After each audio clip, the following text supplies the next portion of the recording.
Hey, good morning everybody. It's about 8:50 on this Saturday morning. You know, I was probably going to do an audio on this, but I figured, heck, I got video, some video time left on my Kodak camcorder. I might as well do it this way. But you know, ever since we got the description of 232 yesterday about a fault with the words "a fallen Sally" within the description, a lot of people have been presuming, not a lot, but a fair amount of fans and long-term readers have been presuming that the fallen Sally term in there, or the words "a fallen Sally" in there, indicate that Ian Flynn has killed off Princess Sally. Now, here's the thing that I've always been asking since in the past 24 hours. How could he kill off somebody, and yet you have your editor-in-chief say, oh, by the way, her story's not completely over? How can you say that? How can you say her story's not over, and yet you kill her? Doesn't make sense, right? And this is the same editor that comes out and says she has the Jean Grey syndrome. What does that mean? Well, I can tell you what it means. It can mean that there's a 50%, it's kind of 50-50. 50% chance that yes, she has been killed off. But there's also a 50% chance of something else. Something that a lot of fans may accept if it's only temporary. And what am I talking about? I'm talking about the fact that Ian Flynn could have turned Sally into a villainess, but only on a temporary basis. Now let me explain why I feel that 50% of this, that 50% of the fallen situation is probably more acceptable and probably more logical and more likely to happen than a fallen dead Sally. Let me explain. You see, this has happened many times before, not just in comics, but in many forms of media.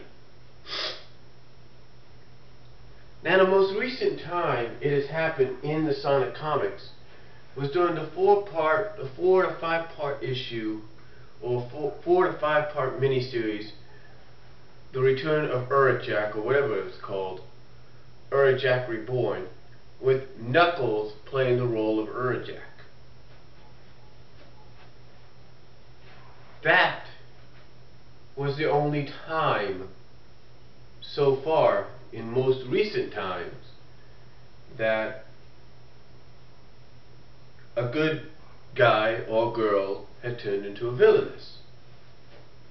Now, again, this is not like I said, it's not the first time it's happened in any kind of media. Let's not forget that.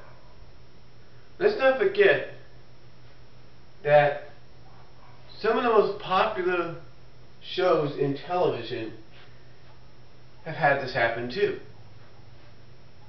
Let's not forget that even though we didn't know it at the beginning of Power Rangers in Space, even though we didn't know it until later on, but Andros' sister, Astronema, I guess that's her name, or whatever her real name is though, was corrupted and brainwashed into working for the villain. Now, during the mid-season, she temporarily, for a few episodes, remembered who she was and went over to the Power Ranger side, but then got captured and sort of brainwashed big time by that demon again, to the point that she wanted to take control and be the Empress of Evil.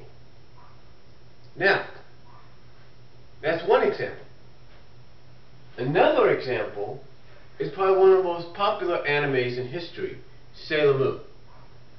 And what I mean by that is, I don't know what season, because I really didn't pay much attention to Sailor Moon that much, but what I did pay attention to was some of the history.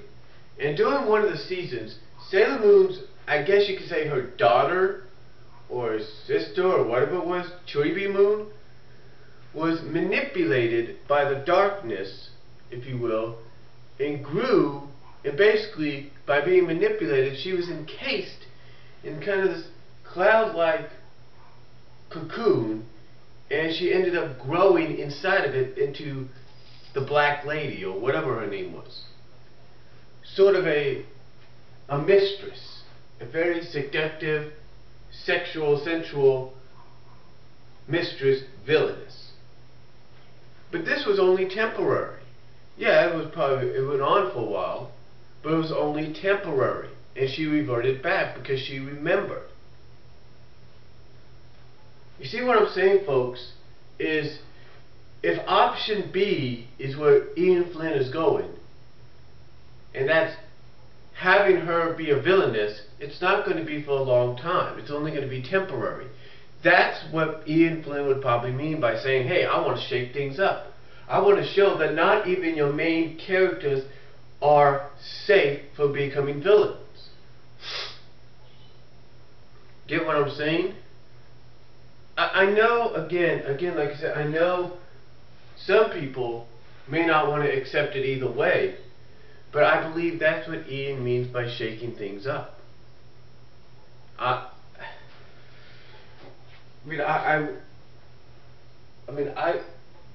can't really say if that's the direction he's going.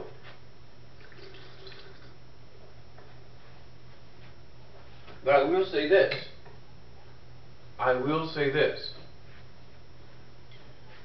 Whatever he's got planned that involves a fallen Sally, it better be good.